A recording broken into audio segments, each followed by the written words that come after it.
Hello friends, আরও একটা নতুন মিনি ব্লগে সবাইকে জানাই স্বাগত। আর আজ সকালবেলা দেখো তোমার দাদাকে লেবুর জল দিতে এসে দেখছি বাগানের পাশের মাঠটায় শালুক ফুলে ভর্তি হয়ে গেছে, ফুলগুলো ফুটেছে, কি দুর্দান্ত দেখতে লাগছে। আর মা দেখো এখন কিন্তু পুজো করছে। আজকে না আমরা দুজন অনেক সকাল সকাল উঠেছি, কেন বলো তো, আজকে তো বিপত্তারিণী ব্রত। তোমরা কে কে করছো আমাদেরকে কিন্তু কমেন্ট করে জানিও। আর দেখো আমি কিন্তু এত ময়দা নিয়ে বসে পড়েছি লুচি করার জন্য, ময়দা মাখতে। আর কারণ কি বলো তো, সারাটা দিন তো আজকের এই শুকনো খেয়ে থাকা, সেই জন্য অনেকটা ময়দা নিয়ে বসেছি। আর ছেলেও খেয়ে স্কুলে যাবে বলে তাড়াহুড়ো করছি, বুঝলে তো। আর সেই কার জন্য, ছেলের জন্য অল্প করে ময়দা লুচি বানিয়ে দিয়েছি। আর সুজিটা পুরোটাই করে নেওয়া হয়েছে, মা করলো।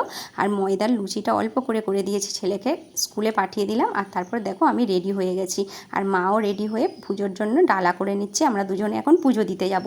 পুজো দিয়ে থেকে এসে তারপরে খাবার করব। দেখো পুজো দিয়ে থেকে এসে লুচি তরকারিটা করলাম, আগেই তো সুজি করা ছিল। বাই, ব্লগটা কেমন লাগলো